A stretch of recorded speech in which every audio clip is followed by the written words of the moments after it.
একমাত্র আল্লাহর জন্য। কার জন্য? সাহাবী আজমাইন মরতেন এবং মারতেন আল্লাহর জন্য। আপনি আর আমি মরি এবং মারি আল্লাহর জন্য না, নিজের জন্য। চারটা কথা। একটা হলো আপনি আল্লাহকে খুশি করার জন্য অপরকে মারবেন, আল্লাহকে খুশি করার জন্য নিজে জীবন দিবেন, মরবেন। মারা আর মরা কয়টা ভাই? এই দুইটা কার জন্য? দেখেন, আপনার মারা আর মরা আল্লাহর জন্য হয় না আপনার মরা মারা নিজের জন্য হয়? সাহাবী আজমাইন মরতেন এবং মারতেন আল্লাহকে খুশি করার জন্য, আপনি মরেন এবং মারেন আপনার নিজের মন খুশি করার জন্য। কিভাবে? হযরত আলী রাদিয়াল্লাহু তাআলা আনহু উনি যুদ্ধক্ষেত্রে যাওয়ার পর বেদিনকে শুয়াইলেন, কতল করবেন। কতল করার অবস্থায় বেদিন আলী রাদিয়াল্লাহু তাআলা আনহুর মুখের ভিতরে থুতু মারলেন। সেপ থুতু বুঝেন? আলী রাদিয়াল্লাহু তাআলা আনহু বেদিনকে কতল করবেন, বেদিনকে নিচে শুয়াইছেন, কতল করবেন। কতল করার অবস্থায় বেদিন আলী রাদিয়াল্লাহু তাআলা আনহুর মুখে যখন থুতু মারলেন, আপনি যদি কাউকে কতল করতে চান আর আপনার মুখে যদি থুতু মারে, আপনি কতল করবেন না ছাড়বেন? এই ভাই কথা বোঝা যায় না? না মাইক ছাড়া বলবো? আপনারা যদি কেউ কতল করে, জবাই করে, জবাই করার সময় যদি আপনি তাকে ফেস দিবেন, এই টাইমে যদি আপনার মুখের ভিতরে স্যাপ মারে, আপনি তাকে ছাইরা দিবেন না কতল করবেন? দেরি করবেন না তাড়াতাড়ি করবেন? আগের থেকে রাগ বাড়লো না কমলো?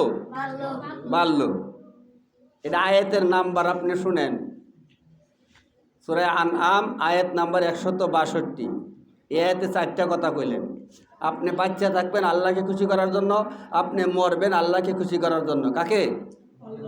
আপনি সালাত আদায় করবেন আল্লাহকে খুশি করার জন্য। ভাই, আমরা যে নামাজ পড়ি কার জন্য? আপনারা তো কুরবানি করেন নিজে খাওয়ার জন্য না আল্লাহকে খুশি করার জন্য? দেখেন তো কয়টা কথা। আপনার সালাত, আপনার কুরবানি, আপনার বেঁচে থাকা, আপনার মরে যাওয়া, কয়টা হয়েছে ভাই? এই আয়াতে 4টা কথাই কইছে। এই 4টা কথা যদি আপনি বুঝতে পারেন তাহলে আপনি কামিয়াব। এখন আপনার কুরবানিটা আল্লাহর জন্য হয় কিনা আলোচনা শোনার পর বিবেচনা করবেন। আপনার বেঁচে থাকাটা আর আপনার মারাটা আল্লাহর জন্য হয় কিনা, আর সাহাবীর মারাটা আল্লাহর জন্য হয় কিনা, আপনি একটু চিন্তা করার পর উত্তর দিবেন। বুঝলে উত্তর দিতে পারবেন না? আলী রাদিয়াল্লাহু তাআলা আনহু বেদিনকে যখন কতল করার জন্য শুয়াইলেন, শোয়ানির মুহূর্তেই বেদিন আলী রাদিয়াল্লাহু তাআলা আনহুর মুখের ভিতরে থুতু মারলেন। সঙ্গে সঙ্গে আলী রাদিয়াল্লাহু তাআলা আনহু ছেড়ে দিলেন। ভাই বলি একবার সুবহানাল্লাহ। আমি হইলে কি করতাম? ছাড়তাম না। আগে তো কতল করতে চাইছিলাম আল্লাহকে খুশি করার জন্য, এই মুহূর্তে আমার মুখের মধ্যে স্যাপ মারছে, রাগ বাড়ছে না ভাই কমছে?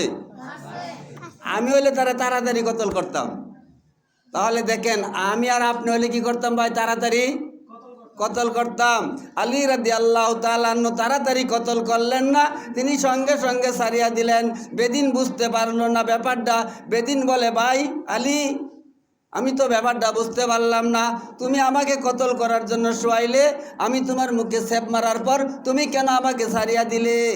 তখন আলী রাদিয়াল্লাহু তাআলা আনহু জবাব দেয়, সূরা মুলুক আয়াত নাম্বার 13, ইন্নাহু আলিমুম বিযাতিস সুদূর। ওই বেদিন, আমি তোমাকে প্রথম কতল করতে চাইছিলাম আল্লাহকে খুশি করার জন্য।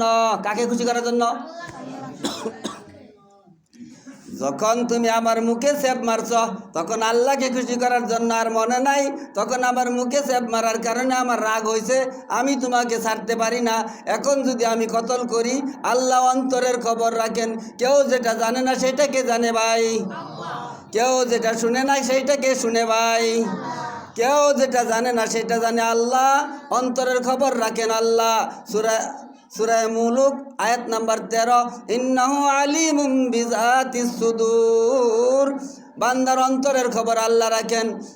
সহিহ বুখারীর 52 নম্বর হাদিস, আলা ইন্না বিল জান্নাতিল মুদগা ইযা সালুহাত সালুহাল জাসাদু কুল্লু ওয়া ইযা ফাসাদাত ফাসাদাল জাসাদু কুল্লু আলা ওয়া হিয়াল কাল। আল্লাহ অন্তরের খবর রাখেন। আপনারা যে বসে আছেন কোন উদ্দেশ্য, কলবের খবর আমি জানি না, আপনার কলবের খবর আমি জানি না, আমার অন্তরের খবর আপনি জানেন না। কে জানে ভাই? আপনি কোন নিয়তে বসছেন এটা কে জানে ভাই? আল্লাহ জানেন।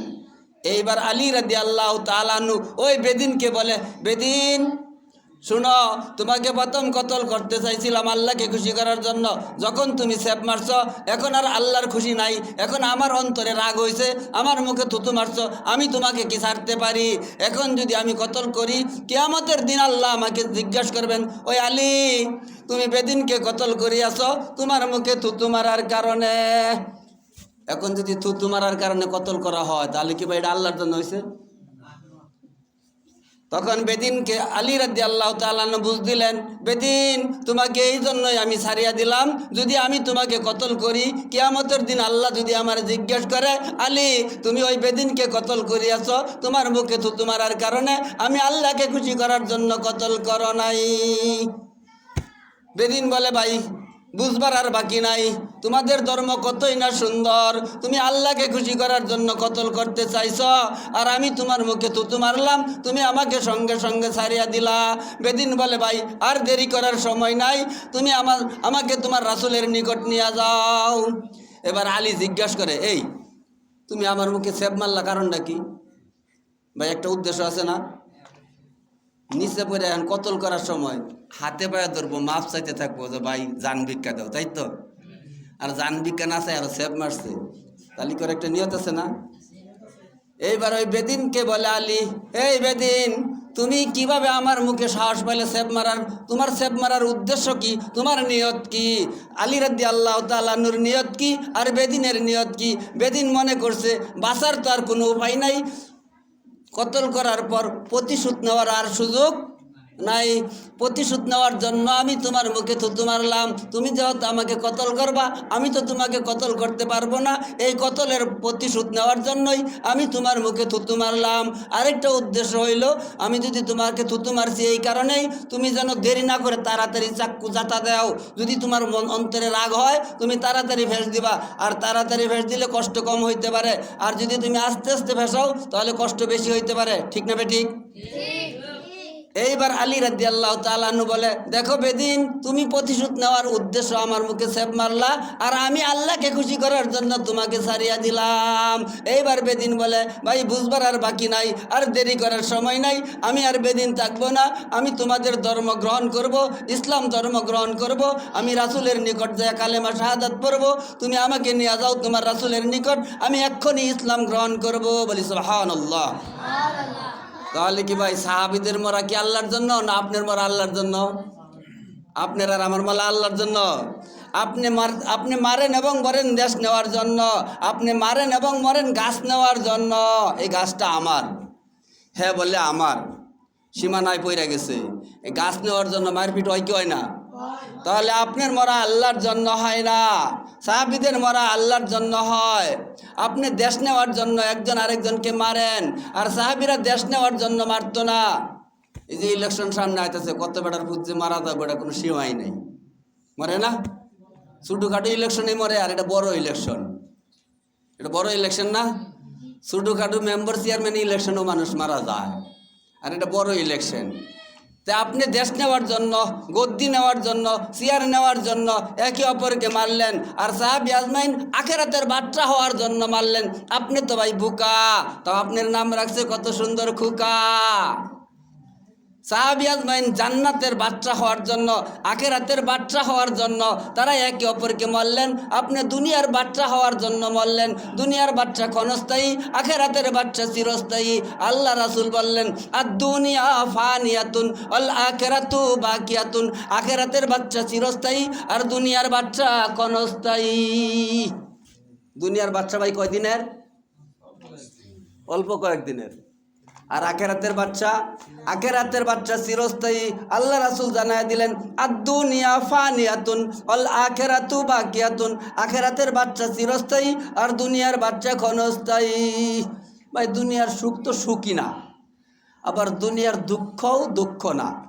আখিরাতের দুঃখ বড় দুঃখ, আর আখিরাতের সুখ বড় সুখ।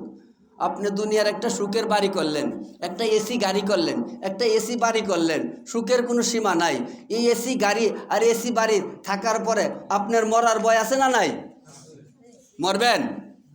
কত সুখের বাড়ি করছেন ভাই, আপনি শীত গরম কিছুই খুঁজ পান না। যার এসি গাড়ি আর এসি বাড়ি, এসি গাড়ির চড়ে আবার এসি বাড়ির যে নামে।